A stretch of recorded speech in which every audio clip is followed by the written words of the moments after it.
All right, so you could repeat that a few more times if you want to stretch it out. I would go from measure 22 and repeat back to measure 3. You can do that as many times as you want for all the verses going by.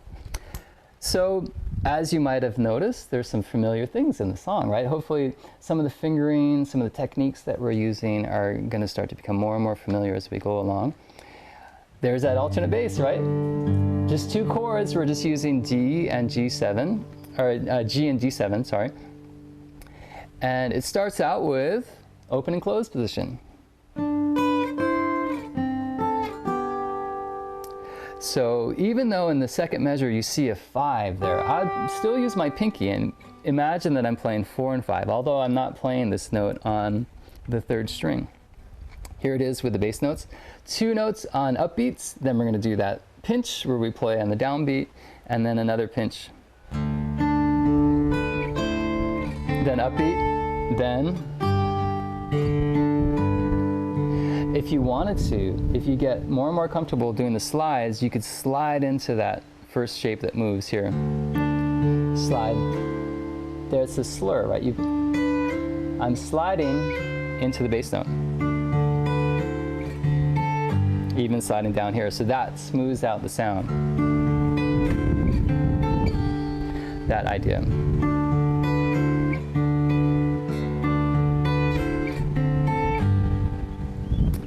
That happens twice, and then we get into the melody. The melody doesn't start till measure 5, and here's the melody. It's this beautiful, long, sustained melody. Lots of alternate bass all the way through. Second finger, first, second, open. Here's a tag shape. There, same idea. Hammer on into bass note. Right into beat 3. 1 and 2 and 3. Slide. Happens again.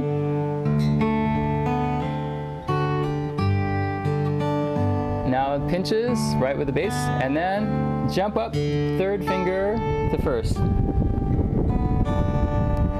From there, everything's basically a repetition. Again. I like to put vibrato on a melody note that's sustaining, so I'm rotating my wrist back and forth, keeping my thumb right behind.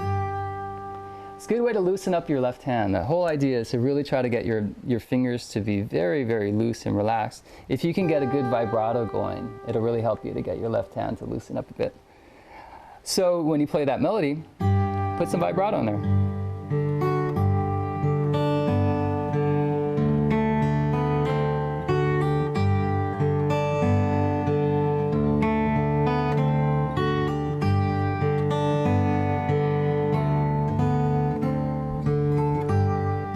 Ending is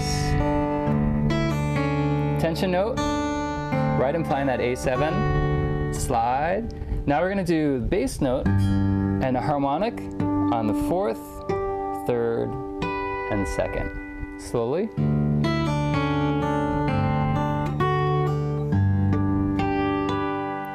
Let it all ring. Sometimes I'll stop because we play that 6th string. I'll mute that note with my thumb. So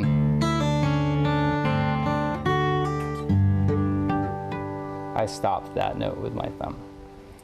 One more time. 2nd finger, 1st, pinky, bass, harmonic, harmonic, harmonic, mute. And just let that ring out. See the resonance of these tunings? Now I wanted to mention there are so many different tunings, and getting to know tarot patch tuning is a really good way to start. I'm going to follow up with another video that's going to discuss many other types of tunings. I love the vast array of tunings. Each one has its own feel and resonance to it. Certain players had a very strong connection to a particular tuning, and many of the tunings are named after the players. There was a tuning that Gabi Pahinui came up with. It's the C Mauna Loa tuning. Dennis Kamakahi started to adapt this tuning to his playing. Ata Isaacs used a variation of that, open C tuning that Cyril Pahinui used. Sonny Chillingworth and Leonard Kwan, two of the wonderful Kiho'ala players, use drop C. We'll get into that a bit later in this lesson. Going from the open G, we just lower one string, the 6th string down to C, then you get to the key of C. There's also what was known as Leonard's F. Leonard Kwan had a wonderful F tuning that Keola Beamer has done absolutely amazing things with that tuning. It's become one of his signature tunings. He has a version of C he calls C Wahine.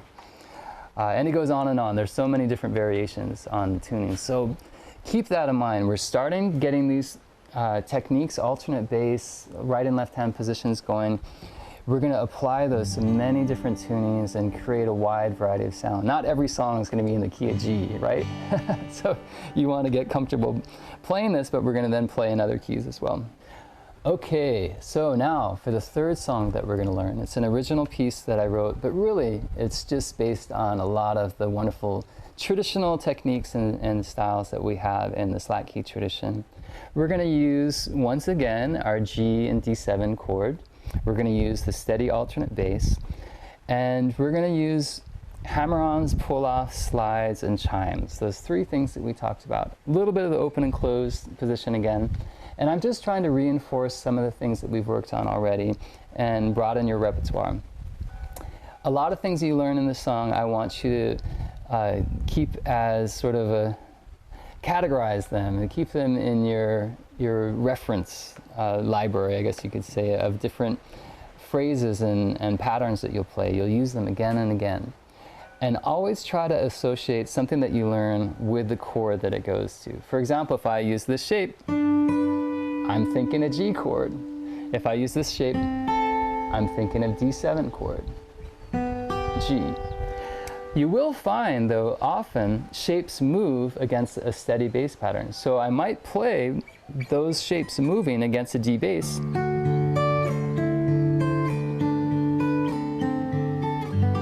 And I was really just thinking D7 for 2 measures, and G. So much more interesting with some motion, right? I'll play it again.